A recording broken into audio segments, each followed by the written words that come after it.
Hi Taurus, this is Jav. Welcome po sa ating channel. Gamitin ang reading na ito bilang gabayin lamang. Kung naka-resonate kayo, comment down. Kung hindi kayo naka-resonate, ibigay niyo po sa iba kasi general reading po ito. This is for you, Taurus. By the way, Taurus, this is your monthly gabay tarot reading for August 2025. So, expect na long reading po ito, okay?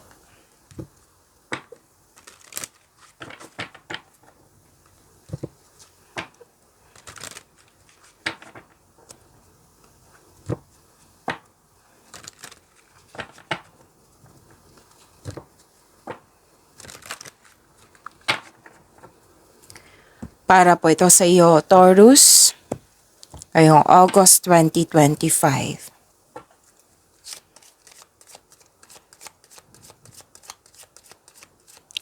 Maraming salamat po sa inyong patuloy na suporta at maraming salamat din po sa mga hindi nag-skip ng ads. Maraming salamat din po sa mga nag-donate. Sa mga hindi pa nag-subscribe, subscribe na po kayo at click bell notification para malaman nyo na may bago tayong video. Para sa mga gustong magpa-reading, comment po kayo ng personal reading. Again, comment kayo ng personal reading and check my reply sa comment section.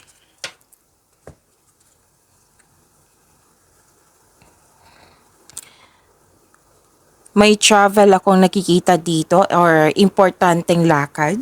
May new journey, adventure, or bakasyon po ito. Or bibigyan mo na ng aksyon yung matagal mo ng plano. Oo. Nagkaroon po ng recovery sa mga nahihirapan dito na bibigatan. May recovery po ako nakikita dito. May grupo ng tao na very supportive sa'yo and I believe this is your family.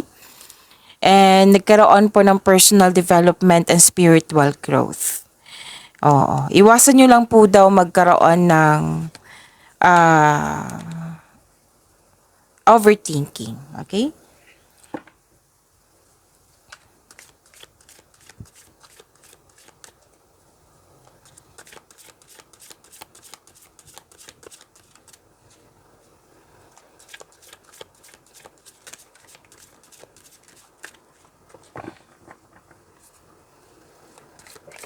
Energy po ni Taurus ngayong August 2025.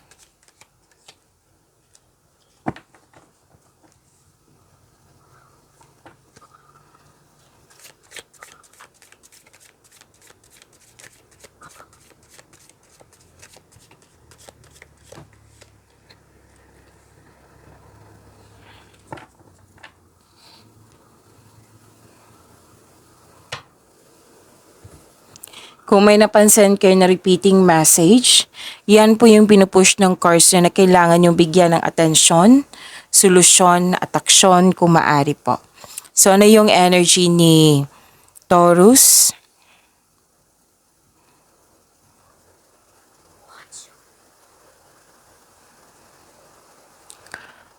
Okay, this is movement, transition. So may mabilisang desisyon. Darating na yung inaantay mong mensahe. May parating na blessings na magbibigay ng saya sa iyo. Maaring may travel na magaganap o isang bagong tao na darating sa iyong buhay. May nakita rin ako ditong may exciting na ganap like date, nag-asa yun ng date, may event invitation, isa o maraming alok o idea ang darating sa iyo. So, busy po kayo. So, anong tawag nito? Expect na magiging busy kayo ngayong buwan ng Agosto. Busy kayo, may parating na exciting new opportunities at financial stability. Kitang-kita ko po dito, nagkaroon ng abundance sa inyong kaperahan.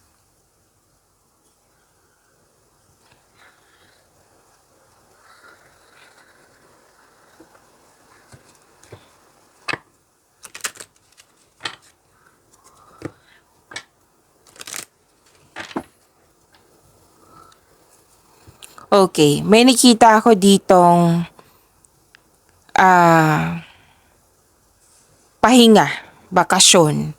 Kasi, 'di ba sabi kanina na busy kayo. So, kitang-kita ko dito yung pagod mo. Walang pahinga, stress or anxiety. Ah, oo, nag-decide ka dito mag-vacation leave ba? Oo, rest day, basta may pahinga dito upang makapag-isip ka ng mabuti, makapaghanda or magpagaling. So this card asks you to relax, calm your mind, and reflect. Sleep and meditation ay kailangan po.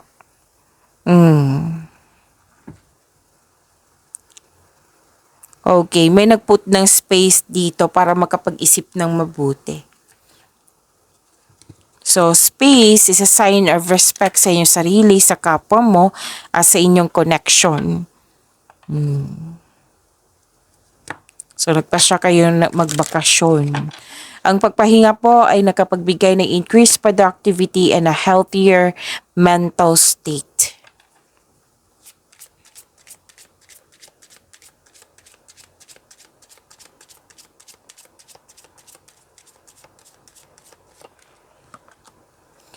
Angel number 2929, Divine Wisdom. Seek wisdom from within. Your inner guidance is a wellspring of knowledge.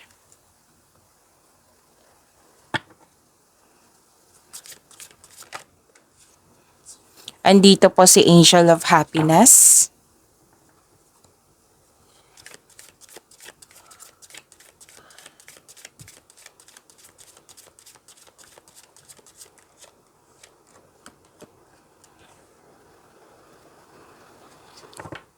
Move ko lang po, saglit lang po, Taurus.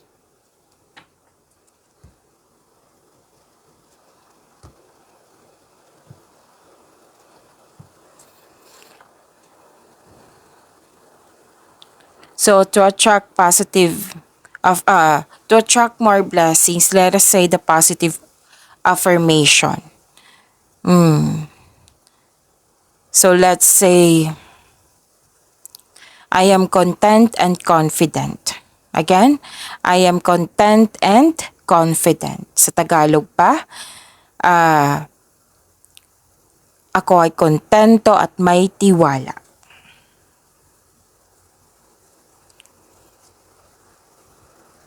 Sa career and money po, success and happiness nakikita ko dito. May positive outcome.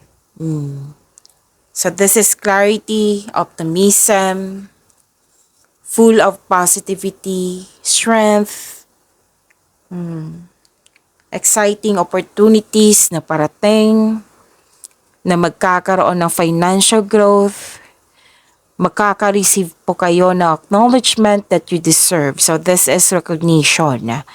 Sa mga negosyante po, oo, pwede din sa lahat ha, basta may bata na energy dito na magbibigay saya sa'yo. Oo, pwedeng customer mo, kliyente. May nakita rin ako dito ng ilan sa inyo, magkakaroon ng business partner na which is family member mo. Maaari din tutulungan ka ng pamilya mo sa iyong mga ginagawa dyan sa career and money nyo. At ito ay nagdudulot ng happiness sa iyong buhay. So nakita ko dito ito kasi ay isang magandang kalusugan, kaligayahan at kaaya-ayang pakiramdam. So enjoy your success, sabi po ng card nyo po. Success lies ahead if you keep the path.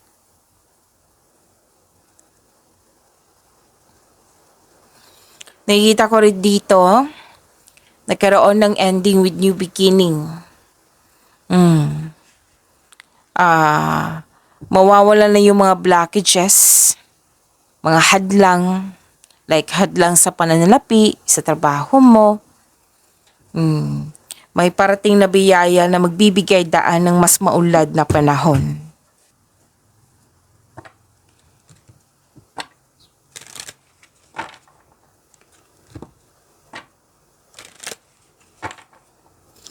Generosity, sharing of resources.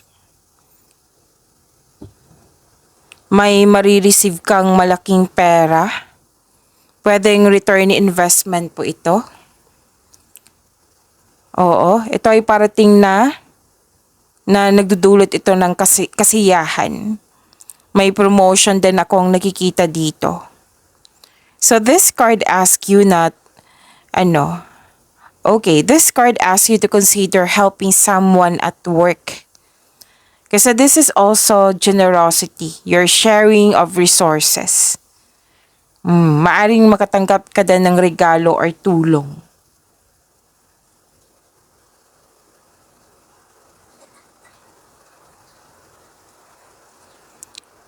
So may promotion din ako nakikita dito nang dahil sa kasipagan.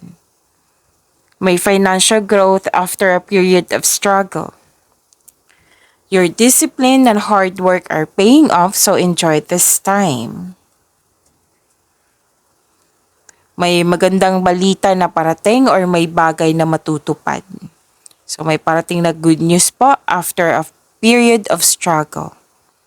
Feeling proud ka sa accomplishment mo, in-acknowledge mo ang success at may matatanggap kang papuri from other people.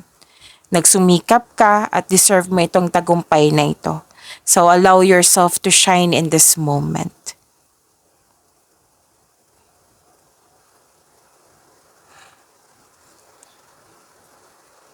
Nagkakaroon ng moderation, serenity, nagtutulungan, combination of forces, may realization. Actually, may masungit kang mga kasamahan dito. Pwedeng sa customer mo, kliyente, or naging sensitive po ito. Kaya nakita ko naman dito na willing kang magbigay ng mahabang pasensya at pag-intindi. So this card asks you to pay attention to your income also at sa paggasta. So monitor your money. Monitor and control your money kung maaari po.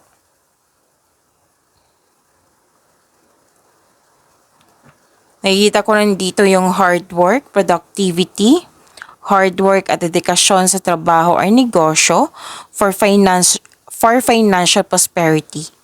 Sabi ng card, patuloy mo lang magsumikap. Ang ilan sa inyo nag-aaral ng new skills para ma-increase yung income nyo. Gumagawa kayo ng passive income.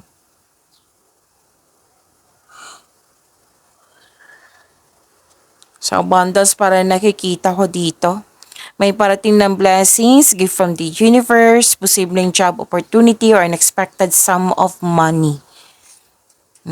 Job opportunity, promotion pa rin, magkakaroon ng financial growth and stability. Ang ilan sa inyo mag-change career kasi may offer na mas maraming what I meant is that will offer more stability and abundance. Kaya mag-change career kay ang ilan sa inyo.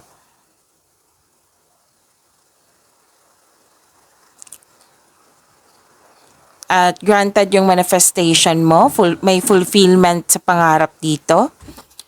Success in workplace and home. Oo, i-acknowledge mo ang nagbigay ng suporta sa iyo na galing sa co-workers mo na para mo ring pamilya. Kung ikaw ay may balak mag-change career or magtayo ng negosyo, know that you have a very supportive group of people.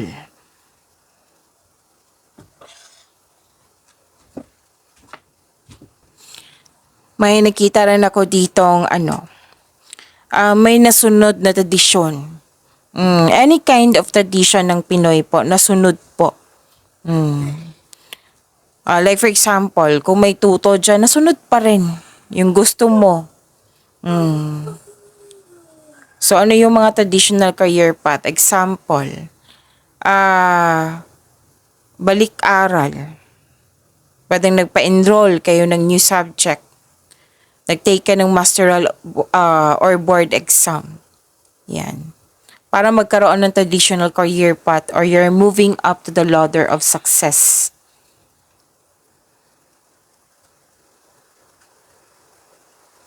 So, nag-remind pa rin ng card nyo dito na kailangan ng pag-iingat sa inyong kaperahan. Management sa kaperahan nyo.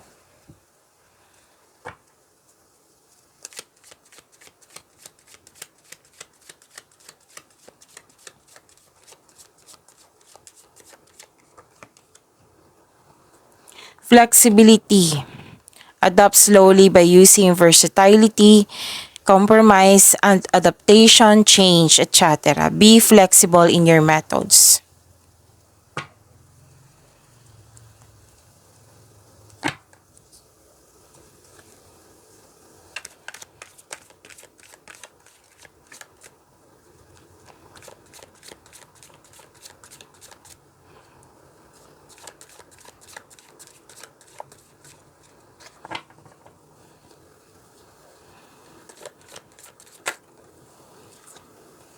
Okay, so this is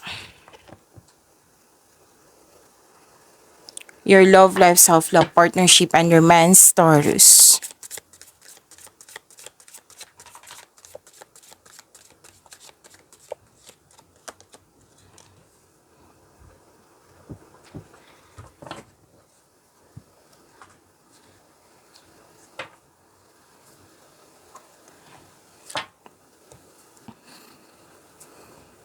So, andito po si Angel of Power sa love life, self-love, partnership, and romance. Malakas ang iyong intuition. Kung may nanloko, kung may sekreto, nanloko, manloloko, malalaman mo yan. Kung meron ha, malalaman mo yan kasi mataas ang iyong intuition. Okay?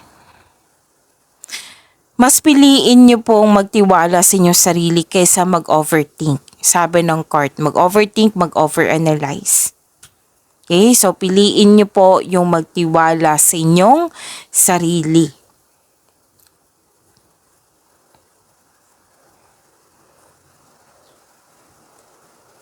Okay. Sa mga single, gusto mo munang makipag-date sa ilang tao bago ka pumasok sa exclusive relationship. So, mas na mainam to. Kasi, mas mainam talaga na kilalanin mo muna kung swak ba kayo sa isa't isa. Sabi ng card na sa lahat ha, single ka man, marelasyon sa buhay mag-asawa. Huwag po daw kayo mairita sa mga taong tanong ng tanong sa'yo. Like for example, Taurus, kailan ka ba mag-aasawa? Yung pinsan mo nag-asawa na, ikaw hindi pa. Yung pinipressure ka, nagko-compare po.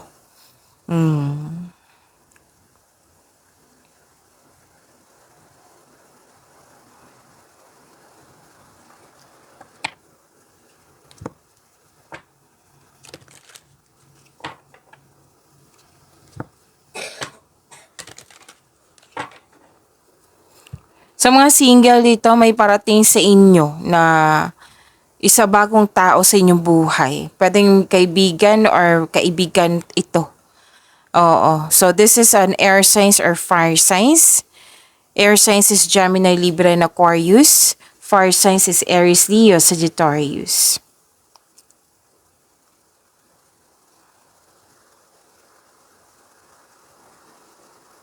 Nakikita ko dito na may nagligawan, may bagong relasyon, may bagong connection. Oo. Sa mga marelasyon sa buhay mag-asawa, the couple is divinely guided.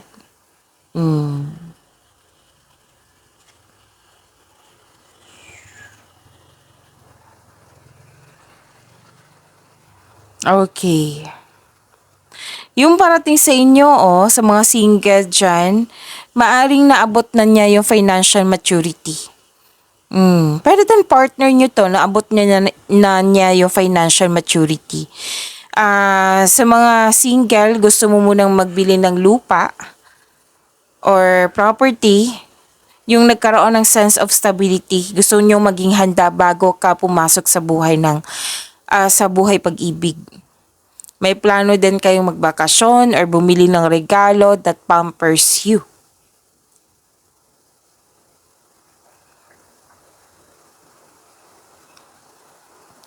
Nakita ko rin dito na nagkaroon po ng... okay.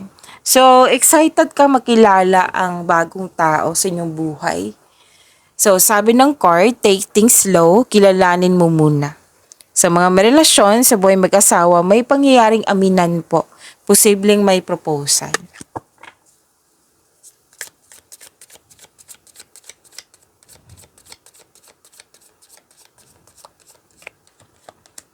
Connection. Love is in the bridge, connecting souls. Cherish those connection. Pagyamanin niyo po yung blessings sa binigay sa inyo. Taurus, see you tomorrow. Maraming salamat po.